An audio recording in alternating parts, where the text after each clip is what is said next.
Hi guys, this is Hadi from Nauval and welcome to Shower Thoughts, a video podcast series done in conjunction with the launch of LOZZA collection designed by alvinT for TOTO.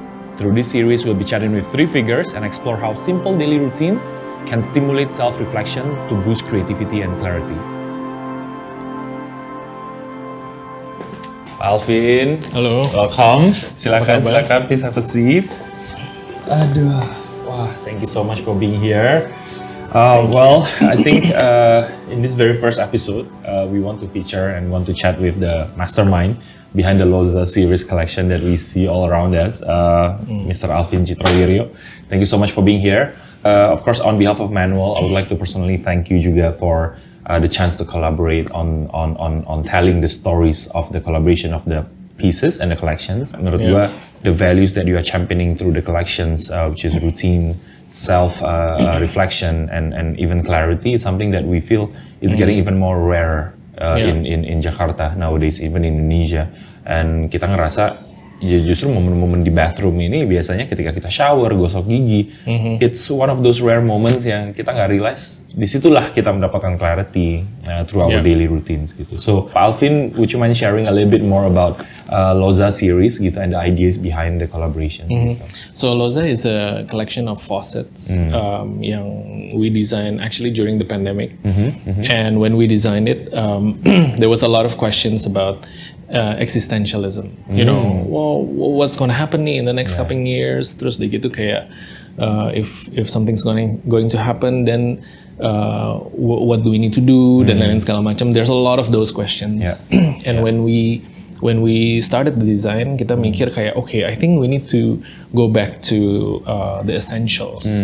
Karena if in dire situations, you just keep just the essentials aja kan istilahnya gitu ya. Yeah, you're right. We came up with this design, which actually looks like a lozenge yang bentuk kayak kaplet itu ya istilahnya. Bener. Tapi that was actually a result of reducing all the things yang kita nggak perlu. Jadi to the bare minimum and stick to what's the essential function of a faucet basically. I agree with you. I mean, it's very simple. It's very essential. So there's not a lot of gimmick atau extra pieces that we probably never needs gitu kan. Tapi as a fellow creative, mungkin this is a question from a fellow creative ya. What kind of designer are you, and how do you come up with all these ideas? Like, is it? I mean, we've always wondered kan, is it form first or function first gitu? Karena based on your explanation on the ideas behind LOZZA collection, I can't tell gitu. Is it the form first atau is it the function first then the form follows it gitu? Okay, good question. So sekarang sih I think I have to wear different hats. Okay. So I think a designer now should not be too specified on a certain thing gitu atau a certain field. Of course I studied product design, tapi at the same time now we do art direction, we do design strategies, we do interior design, we do product design. And kadang-kadang kayak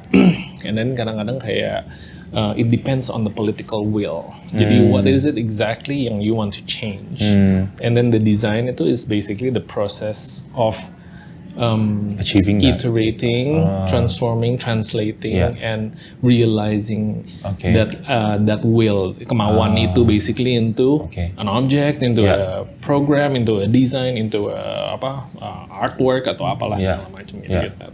I think it would be very appealing. I can see why this could be a best-selling item in the future.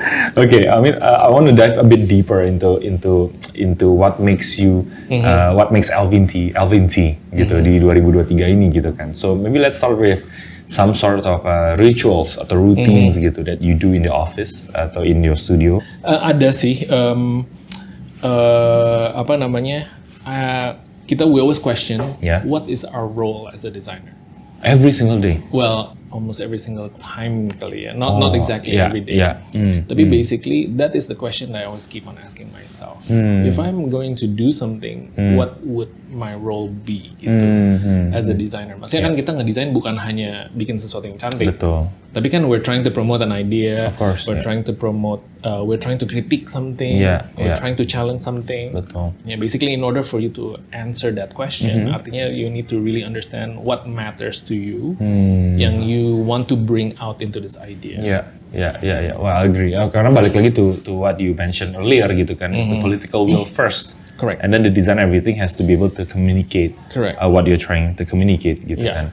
Nah, tapi kan I know kayak this is a part of being mindful gitu kan about what we create and why we create it, what kind of message are we trying to tell gitu kan.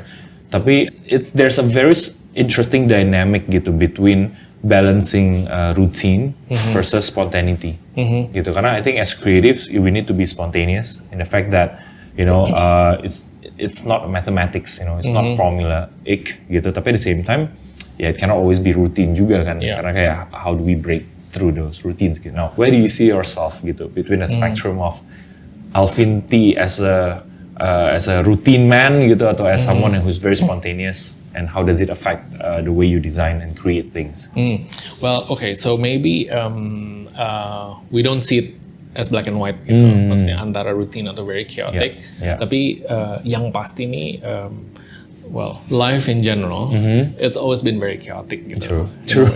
I think the challenge is basically how do we manage the chaos. I see. Jadi kayak the way we work juga kayak seperti itu, because innovation juga nggak linear.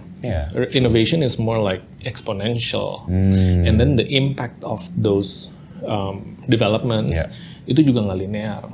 Some people might like it, some people might not like it. Some people might offend it, some people might get applauded atau appreciate, idolize it gitu. Dan jadi the way we approach anything basically or a project atau basically creating works it's always been very chaotic.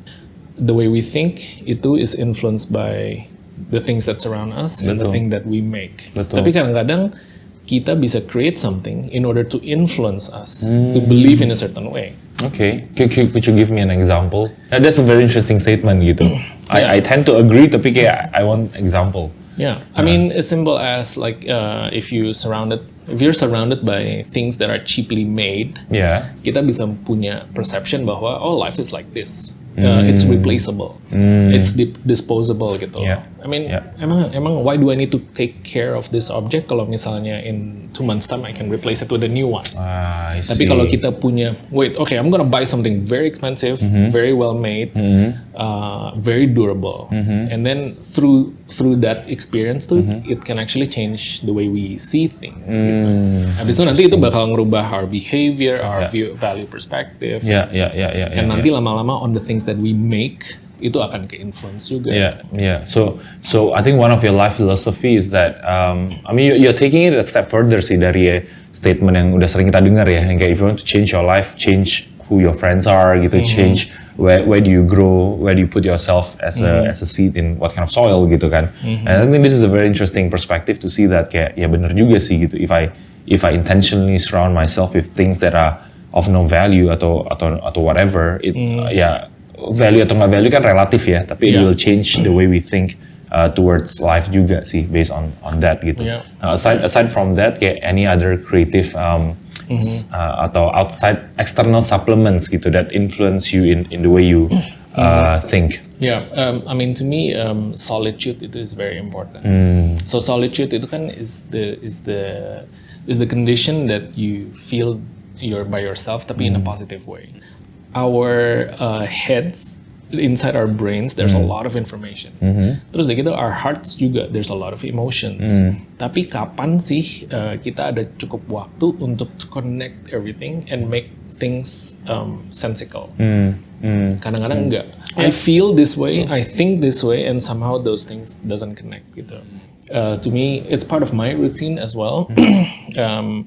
Where I go to a place and to have this solitude moment where itu tuh gue bisa mikir, I can have a conversation with myself, you know, if I've been doing things correctly or not, and terus dari gitu kayak is this what I want, is this who I am? Kalau misalnya kita nggak dikasih cukup waktu before you're able to answer it, lu udah harus do something else. Gitu. Does it also help you to influence kayak the way you design? Karena maksudnya I think we've known each other for quite some time now gitu, and obviously we love the designs that you do. Tapi kan banyak sekali yang bisa ngebaca nih kayak benang merahnya is that alvinT is equals to simplicity gitu. It's a very contextual. There's a lot of storytelling behind every design of products or interior that you do. Tapi outputnya is very simple. It's very full of simplicity gitu. Like, is that something that you are championing personally atau emang yang it's not intentional gitu? Yeah, one of the big questions has always been like, what sort of identity yang I need to build. True. Terus dari itu kadang-kadang kita juga nggak sadar, is the identity yang kita build ini for other people, atau is it for us? Other people tuh maksudnya the market, consumer, clients, trends, atau is it for us gitu. Jadi kadang-kadang we want to do it this way, tapi kadang-kadang people suka try to put a label. Is this minimalism, atau is this modernism, atau is this modern ethnic, atau is this apa, dan lain-lain segala macam. Nah kadang-kadang emang it takes a deeper explanation, karena you cannot just label everything. Jadi going back to your question, it's actually not very simple objek yang kita bikin. Cuma emang we do wanna create a statement, something yang belongs to us. Ada konteksnya kita di Indonesia, ada konteks culture-nya juga, kayak Indonesia nih materialnya kayak gini, this is the type of craft yang kita bikin. Tapi with this new spirit, whenever you create your work nih gitu kan, are you a very tough person on yourself gitu? Kayak do you consistently kayak think kayak I should have done it better gitu, atau are you your biggest critic lah kasarnya gitu? Yeah, well, you can probably say I am, tapi it's a yes and no at the same time. And I think the best way to handle that is basically to kayak to allow yourself to fail. Tapi kayak for you gitu, I bet kayak you faced a lot of this a lot of times kan, especially during your career kan. Tapi dari sisi lo sendiri, how do you usually align yourself gitu in the midst of all this noise from outside, in the midst of all this noise from inside, you know, criticizing ourselves and the kind of works that we did. How do you realign yourself to kayak, you know, kayak tadi lah, no perfection, there's that gap, and then what do you usually do? A lot of information tuh harus di-connect gitu. Makanya harus ada quiet time atau solitude untuk kita bisa connect the dots. Sure. Kalau nggak tuh jadi overload information, terus udah gitu at the same time we don't know what we need to do. There's also a big task untuk try to discover kayak who you really are. I'm sure a lot of people who has this social media persona, that is a persona, but persona. that is most likely not who they are inside them gitu. I can imagine. Nah itu tuh that's also like a very big task. Gitu. And I think especially with creatives, karena kita tuh benar-benar de-identify with what we create. I think the most important thing is we need to make sure the thing that we create is coming really from us. Jadi kayak kesalahannya kasarnya misinterpreted gitu by other people gitu kan. Now this is gonna be my last question. Tapi since you brought up this topic, if I may ask gitu, how do you think your designs, especially the LOZZA series that you design for TOTO, reflects you as a designer? Jadi the design process itu is also a process of self-discovering. Jadi where I am now today might be different than let's say in the next 20 years atau maybe 10 years ago dan lain-lain segala macam. And this trajectory ini bisa kemana-mana gitu ya. And the way we see it is like, okay, this is a work that I need to do, tapi I need to be very aware. I need to learn kayak whenever we design something, what is it that matters to me yang I want to project into this thing. Supaya nanti lama-lama bisa jadi makin lebih aware about myself. I see, So in a way, I think based on what you said juga tadi in the previous few minutes gitu, that you make sure that whatever you design is an honest expression gitu of you as a designer gitu kan. And tapi at the same time you want people who see your design also acknowledge the fact that this is a journey gitu of alvinT gitu. So your design today versus your design 10 years ago could be different gitu, and it's okay karena it reflects an honesty of where you are gitu as a designer pada saat itu gitu. And I think the not the end goal, tapi salah satu output yang paling penting tuh that you're content with the result.